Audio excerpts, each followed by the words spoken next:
voilà bande ko na ngai fo boyeba ke non Olive tozo kebisa Olive keba oza mwasi oyo ya yombo mobali na yo aza na Rwanda tosi toyebi ye alors il faut yeba ke non Eric Tulenge aza kuna azozela o to bengi kana me bakanga ye kasi yo moko ndoko yeba siko sort na yo Olive. Pourquoi tozo kebisa ye bande ko na ngai mokonza mboka Fachi Beton alobi to honorer ou soit to célébrer journée ya musée Laurent Désiré Kabila oyo mobali ya mwasi oyo Olive abomaki. Alors papa Beton alobi to kende to la musée ou soit to célébrer na palais de la nation.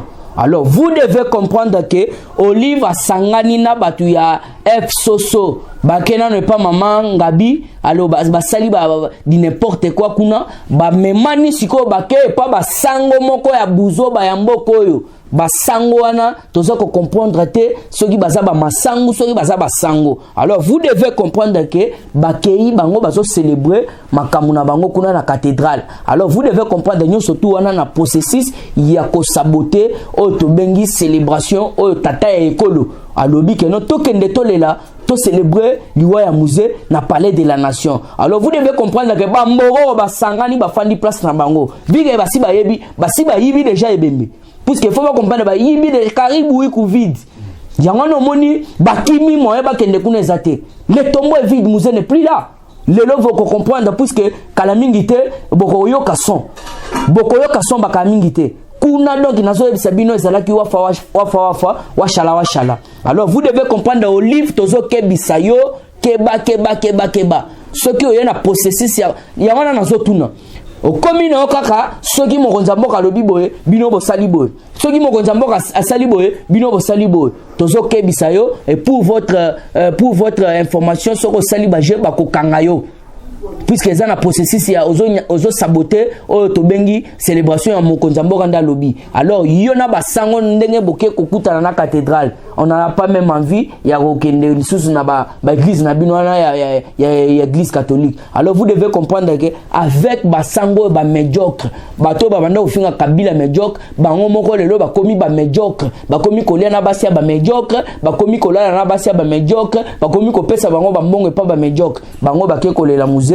na kati ya cathédrale Castorose la bino boya na palais de la nation boya po bota la musée ne place ba robeta bino et surtout bino ba movana banani bo sangana toujours. Alors to comprendre que non bino ndenge bozawana bokomi siko ennemi ya peuple congolais puisque ceux qui mokonza mboka lobi ke tokende tole la musée na palais de la nation bino bo sangani bo bite toke na palais de la nation te toke na cathédrale. Alors soni na binot bomoni ata RTNC ye mais bomona ke no RTNC et que kakana oyo to bengi célébration mu kontombola lobi pona ko donc ko saboter ba o bino bosali. Alors tozo kebisa bino et surtout bino ba sango boza ba sango moko ya minyato toza na bino posate bomoni nde bo nyati processus ya oyo to bengi gratuité de l'enseignement.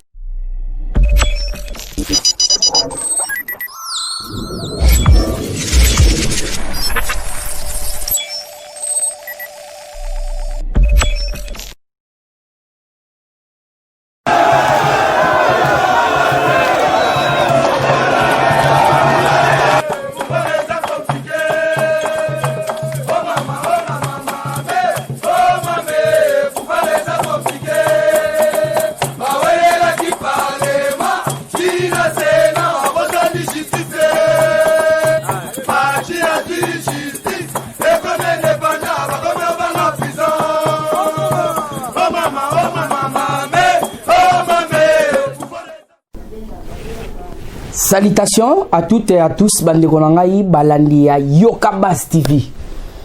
En tout cas, place Bozali tika ete nkono nzamba batela bino puisque Bozali ba oyo bazana chance ya kozwa actualité à la ligne. Donc boza ba privilégié. Alors pour ba oyo nanu ba s'abonner te mais ozo dans la vidéo yo en direct. Kobo sanate o cliquer place na biso ba komeli biso s'abonner. Cliquez kakawana ezo senga même pas des secondes, même pas beaucoup d'énergie pour être soki to kotisi élément mbala moko yo zwango za à la ine. Alors nako senga na ba internet na biso surtout boza la vigilant bozala toujours aux aguets. Ça a été toujours un plaisir de vous avoir sur notre chaîne Yoka Base TV.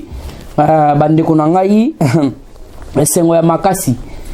Esengo ya makasi ezali puisque lelo toye pambate na yaka pambate na sina yebisi bino soki na ye nazana keke actualité photo to solola. Tomeka ko développer, tomeka ko pousser makanisi. Puisque République démocratique du Congo ne doit pas être toujours au détriment des Rwandais. Pas même plus loin de là, République démocratique du Congo est toujours au détriment, il y a ba tête mokoboye, ba kasik mokoboye. Donc ba figure mokoboye akala maintenant. Il faut Congo fatia zolo ka Congo mais ça rappelle Congo ya ba jeune. Hein, ba jeune talent. Donc tout ça na posa pe na modernisation na politique. Yangona nazo yebisa bande konangai lelo photo débattre makambo ebele. Naza soki na 5 points au lelo na meme libino.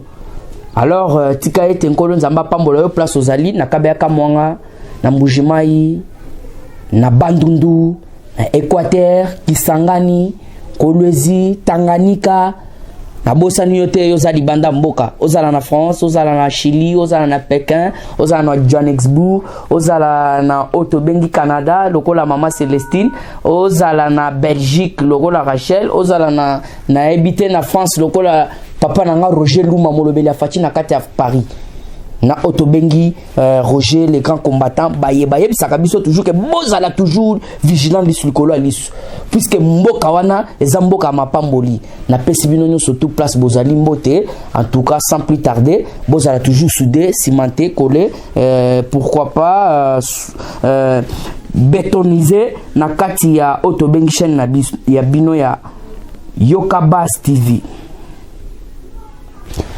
Tokobeta masolo ya plénière oyo il fallait que ça la malobi qu'est-ce qui se passe et pourquoi kota quitté nde masolo tokobeta lelo puisque tomoni ba oyo tobengi ba leader ya MLC leader ya Otobengi pe ensemble ba pesa ki meeting de pas ba député na bango bayate. Alors vous devez comprendre que Moïse Katumbi a cette déjà alliance n'a pas perdu. Alors alliance wana tokoyeba bazolukani. Masolo msusu tokobeta ezali à 300 rebelles rwandais ont été tués la nuit de jeudi. Donc mazajima tout chika mu niveau ndi chibwa kuno ambilato. Mbaya mbilu mutisuku degré na koyebisa binote. 300 boyoka kike troupe rebelle bakotaki. Ezali ba troupe rebelle te ba ezalaki armée rwandaise en République démocratique du Congo. Alors qu'est-ce qui se passe? Bakote là qui à travers Centrafrique. Alors là bakote là na Centrafrique il fallait qu'il baïa ba opérer ba plan machiavélique na bango. Ya ono yoka ki même na Goma et belé bazala qui déjà wana. Alors je vous dis vrai la nuit de vendredi on a tué plusieurs soldats rwandais.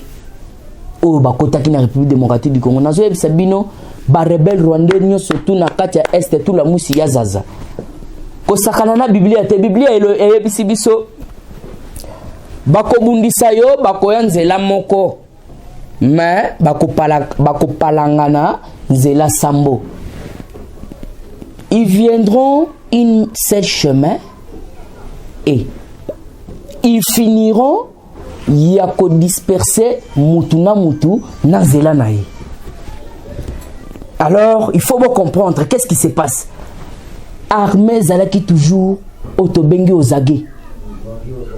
Armée zalaki aux aguets.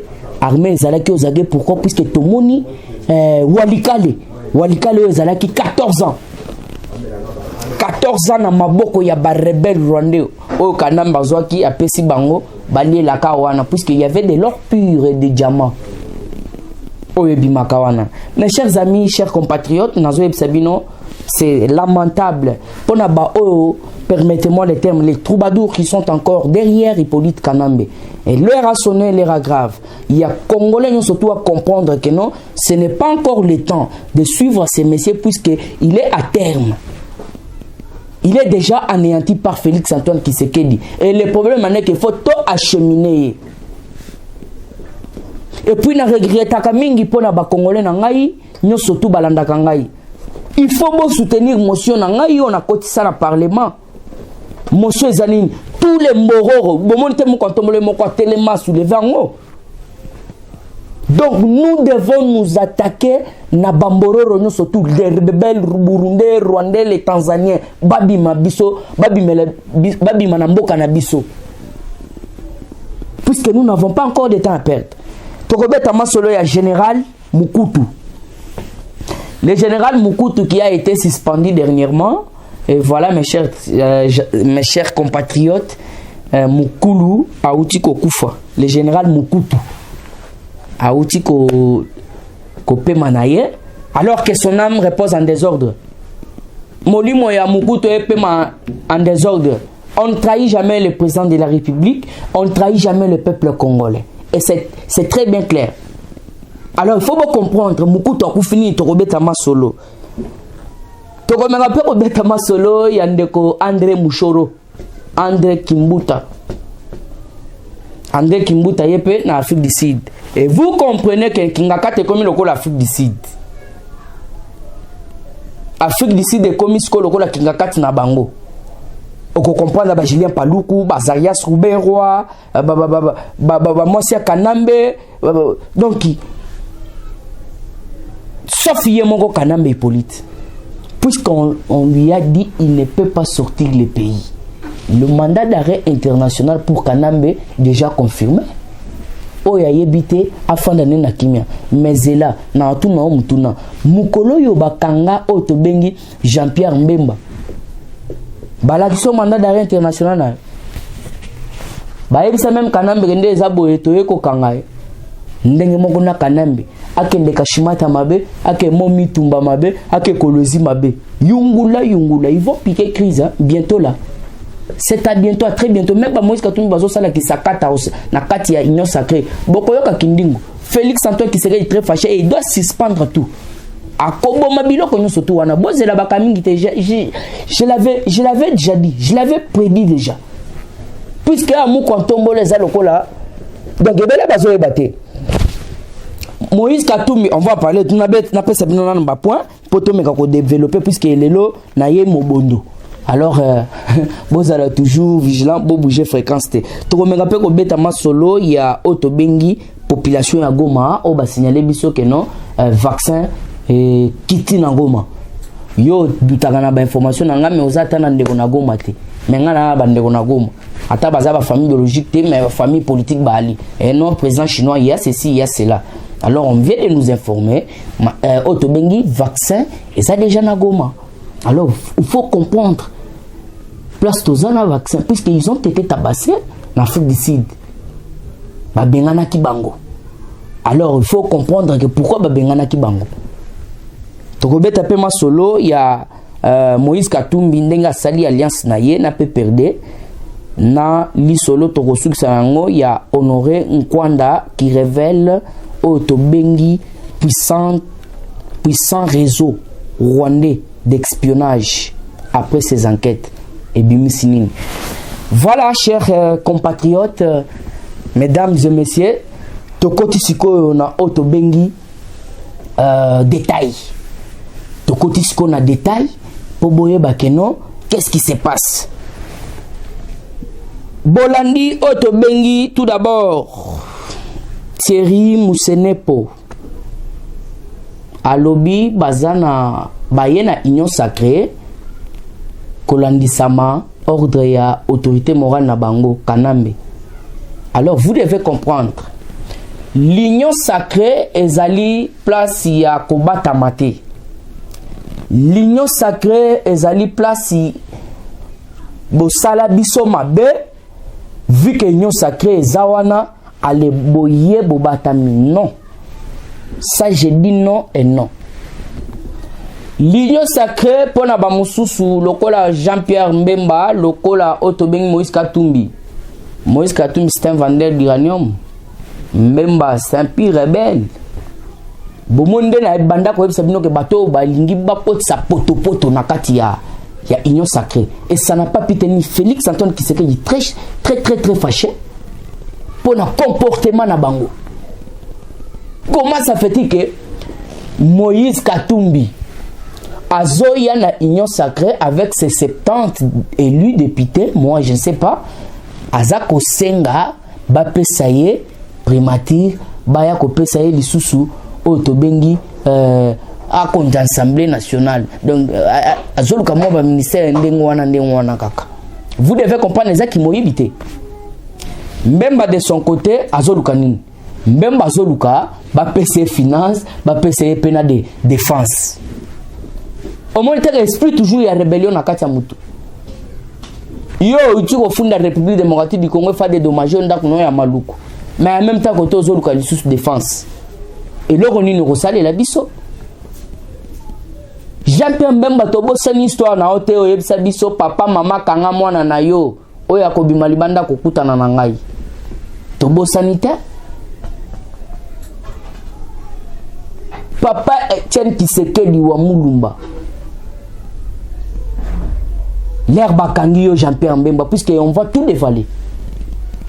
Bakangio Jean-Pierre Mbemba, dans ce pays. La toute première personne qui a causé bonne volonté à côté dans ce pays. Kota la Jean-Pierre Mbemba, c'est Papa Etienne. Mais voyez, mon thème, ma Jean-Pierre Mbemba, Papa Etienne Tshisekedi a rendu l'âme. Mbemba même na Belgique a tiré la coco maté, copé Satan, maman Marthe. Mes condoléances. Et bien, dans la République démocratique du Congo, on a un stade de martyrs, surtout dans la Kikuna. Totikala comment on a Jean-Pierre Mbemba te aye. Moïse Katumbeku to abatu aya kiawa première rencontre na bango na Félix Antoine Tshisekedi Tshilombo. Kokende na ye akenda ki na mausolée à Papa Etienne. Mais Jean-Pierre Mbemba tikala okende te. Moutema Mabe. Mais Félix n'a pas vu tout ça. Félix azalaka donc a se vengeakate ou soit azalaka mutumoko akanga likamuna mutema te. Azane président pasteur. Na mabe na yo, na malamu na yo, yaka. Mais nous mettons l'homme congolais au centre de tout. C'est pour l'intérêt du peuple congolais. Alors, vous devez comprendre que non, Banama Ibaye, Bazo Kanisaneti di Sanga à Genève.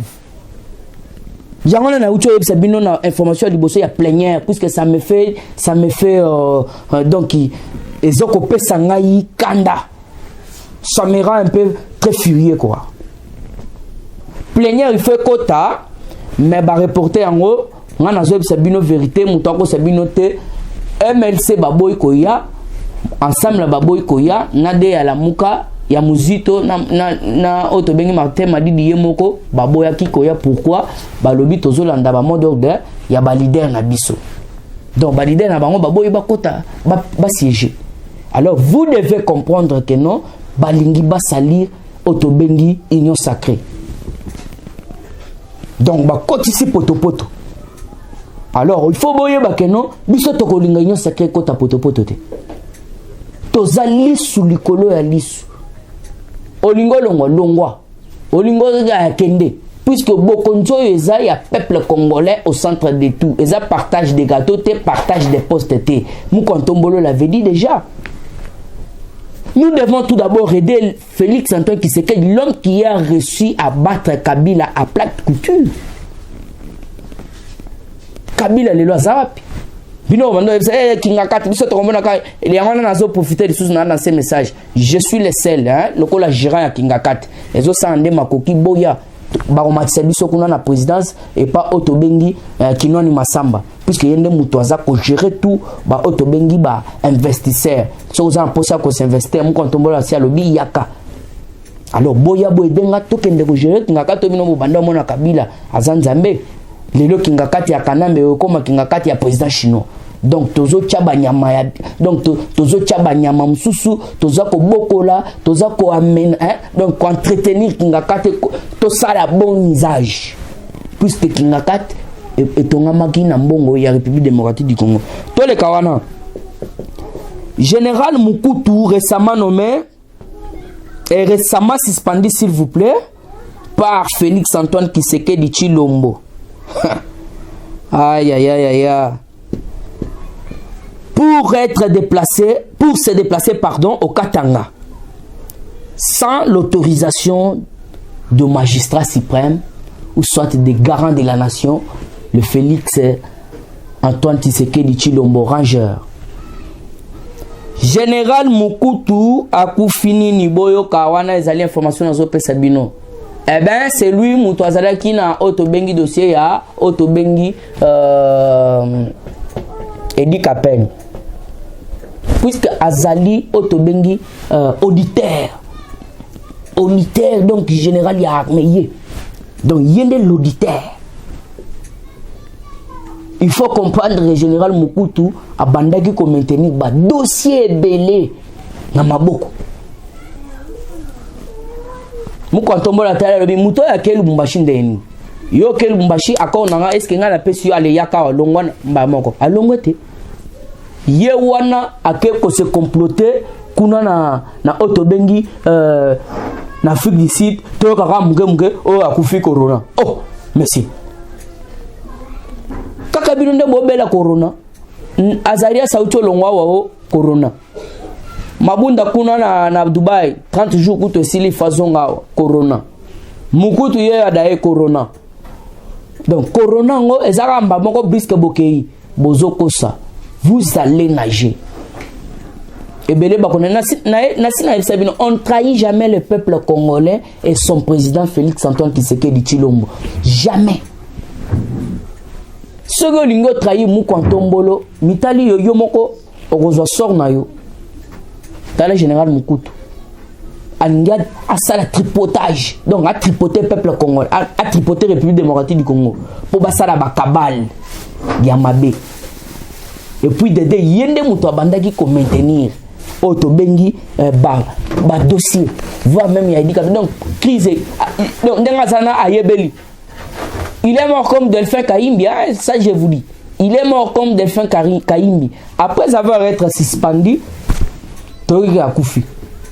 Alors vous devez comprendre que non, général Mokutu a Koufi. Pourquoi? Déjà Delphin Nani Edi Kapen Libanda, il faut ba révélation à Sika, ba révélation solo et bima. Et ça mambo corona te. Donc na fi d'ici nde bato baza ko traiter corona bien. Au contraire ba onde baza ko Koufi belé. Et le pays le plus infecté, c'est l'Afrique du Sud. Des places bazo qui meurent. Peuple congolais, c'est l'État tout quand tous les mororo, tout le sabango libanda. Sans toutefois tarder, bande konangai, to me rappelle au Betama solo, il y a 300 rebelles rwandais tués ce jeudi à l'est du Congo. Elles sont en train de fuir. Hein? Et la population de Beni s'en réjouit petit à petit pour leur attaque perpétrée de nos vaillants héros. Donc, population, il y a Beni et comme il se que pourquoi va sentir moto na zamba. Na ocho yebisebino batuana bazu masasi na ndemo osala bajete. Banyema mazaji mu degré on dit chimo kuno ambila. Mazaji matuchi kabuto ba mujedi batumba fa 300. Donc ba kimi moto ya masasi na ndemo osala bajete. 300 personnes tuées. Donc FRDC bazo sala musala. Et dernièrement ba ocho ko sani ko récupérer Walikali.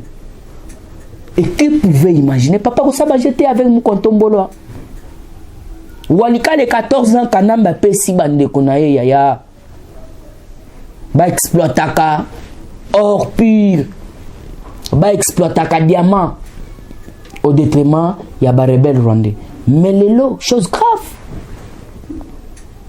Armée congolaise et conquérir Walikali. Et ça, puisque quand Fatidi, ça se réalise. Fatia Ebisibiso Banaba Tango Fele, Batango Felete. Fatia Ebisibiso, Bitumbeko Sila na Est, Yamana petit à petit. Fatia Ebisibiso, Ba Otobengi, bateau de pêche Koya. Bateau de pêche, voilà. 4 bateaux de pêche. Fatia Ebisibiso, avion Koya. D'ici 2022, avion Koya. Yon di Marara Maramba Bibi. Est-ce que vous avez une place pour le bim? Oh, muto akotonga kuna kati ya bibi mais otondi makakaka. Na kati ya Bible jamais ko la place balobi okosomba lupa mais on dit maka. Mais pourquoi pas qu'on dit mela mu Tombolo. Toujours na kati actualité politique André Kimbuta na Afrique du Sud. Akiminini. Kimbuta na Afrique du Sud a un dossier.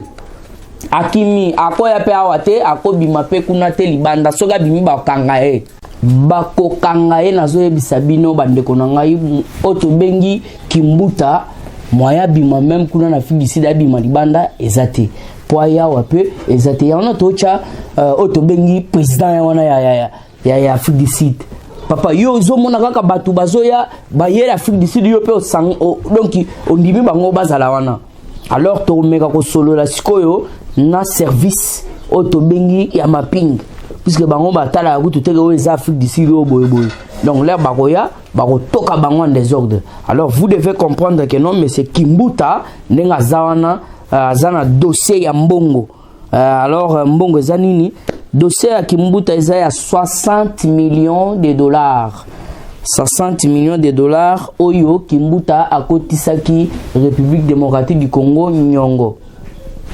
République démocratique du Congo dans son ensemble avec beaucoup de diversité en matière première hein?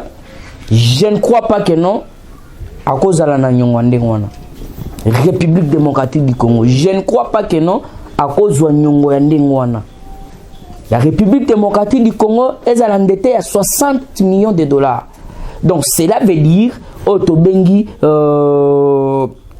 Kimbuta ezali ba manœuvre ba manigance na ye alors vous devez comprendre que ndenge zawana ye ayiba kinde misolo ya l'état alors pour le moment nazo bino boulot e bandi na ndenge moko ko sala ba jeter ya wana boyoka ki même tozo benga nani oyo obaka bobaltutu balobi bakangi tout ça alors bakanga ki était Muzito azape na affaire ya otobengi homme d'affaires Stéphane De Wick Stéphane De Wick nde muto ayaki Kimbuta otobengi Muzito à cette époque alaki je sais pas mon premier ministre a sali par tous les moyens donc a facilité corruption alors vous devez comprendre que non corruption oyoye a salelaki mutu wana poko tsa ba entreprise na ye babanda koyiba minéraux ya mboka babanda koyiba donc ba mbongo ya mboka alors c'est à ce moment que non otobengi justice belge baengo balingaki sikoyo ba mettre maboko na oyo tobengi otobengi ndeko Muzito. Alors ndeko Muzito son problème c'est quoi puisqu'il avait facilité corruption entre un homme d'affaires otobengi na kombo ya Stéphane De Wick. Voilà pona ke ko chité bandeko na ngai il faut boyeba que non Moïse Katumbi a ke ko asali alliance na Kabila pourquoi bazo viser 2023 présidentielle 2023 nde Moïse Katumbi omoni bake basalier na PPRD. Bo comprendre place tozalaki Moïse Katumbi oyo azali muto oyo tozo comprendre jeune ayete bazaba bato bambeli ya minu mibale alors nazo ebisa bino botala bangote bolanda bangote Félix a tout suspendu et attendez voir dans les tout prochains jours Kaka à se prononcer puisque face à la point de presse alors point de presse baati akosala yango mardi si tout va bien alors ce qui a silisi alors il faut bakutana na mokonza mboka apé sa rapport tout d'abord ya musala ndenga bandaki alors si c'est la voix na lolenge moko ya ko perturber programme ya union sacrée on doit dissoudre l'Assemblée nationale puisque tout le monde bouzo beza na kati assemblée comment pouvez-vous imaginer po balongola otobengi Mabound, biwa Mabound, ça n'a pas traîné, ça n'a pas traîné. Alors comment pour fondre sa kaka bureau d'âge, pour mettre sa session extraordinaire, ça traîne encore. Donc il y a des couacs. Tu dois comprendre que n'engue kanamba lobaki que non, il doit akosala nyo surtout pour freiner union sacrée, tu comprendre bagé na bango. Alors union sacrée mutako freiner azate. C'est le garant de la nation, président de la République. Soga lobina boyi batunyo surtout wana. Alors voilà direction na ngango puisque na le sebino ndeba izoya wana ba mende bango ikasanji tout ça. Biso tozana bango lisuko nana yebiso ke to fongoli mutema ngo ikasanjaye to fongoli pe mutema ba mende baye mais non. Et tout d'abord, on a une charte nan ba signé. Oye na union sacrée, est-ce que ba signé? Au moins, une place diplomatie à Félix. Ayez vos apaisements. Puisque les gens bande qu'on a comme sous nandenga mikili, basako tungisa, basako mitungisa. Union sacrée, gouvernement gozola la bondenge ni. Félix kasi, ego yaya. Biso toboyi na biso politique mbangu toya au père de Félix sona le rôle à musée politique mbangu nde muto bomisa. Alors Félix azolanda cahier de charge ya papa nae. Ndenge papa nae asalaki union sacrée à l'époque ndeskoyo oyo skoyo wana ezalaki union sacrée à opposition skoyo eza union sacrée na ndenge skoyo muto akomi da président de la République. En tout cas Félix Antoine Tshisekedi Tshilombo zala toujours autobengi un pragmatisme. Donc muto pena donc un homme ferme na ba décision na ye. Yangona tozo biso papa bato yo surtout comme Melissa bango biberon te. Melissa bango pilipili. Baza bato comme Melissa biberon te au monde nde ba mbemba ba ye ba komi ba omo luka ba partage des gâteaux tout ça et consort. Yangona tozo yebisa bango net coûte que coûte. Mwena kabwa kenda kulusa ya kabwa. Donc cela veut dire soko zana bato belé. To katelo musuni. To peso seno belé abato zana ngo. Ezate ke yo ya ko exiger biso ke non musuni obokati opesinga kaka boye, pesanga kaka non. Ngande mukolo musuni. Ngande mukolo donc musuni na ngai. Na kotalo zana combien de bato. Natali boye on a 70 personnes. Zo pe ata otobengi mutu zana na bango kuna.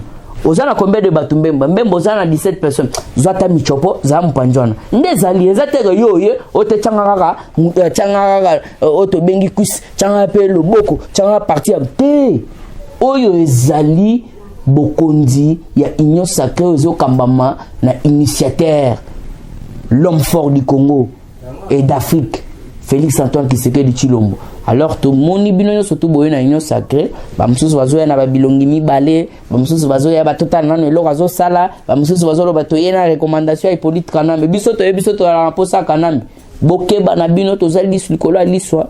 Nous n'avons pas encore le temps à perdre. Voilà, Honoré Ngwanda à l'Obinini. Honoré Ngwanda Nalandie a révélé que non, il y a un puissant réseau rwandais d'espionnage. Oh, baza awa na République démocratique du Congo. Basé belé.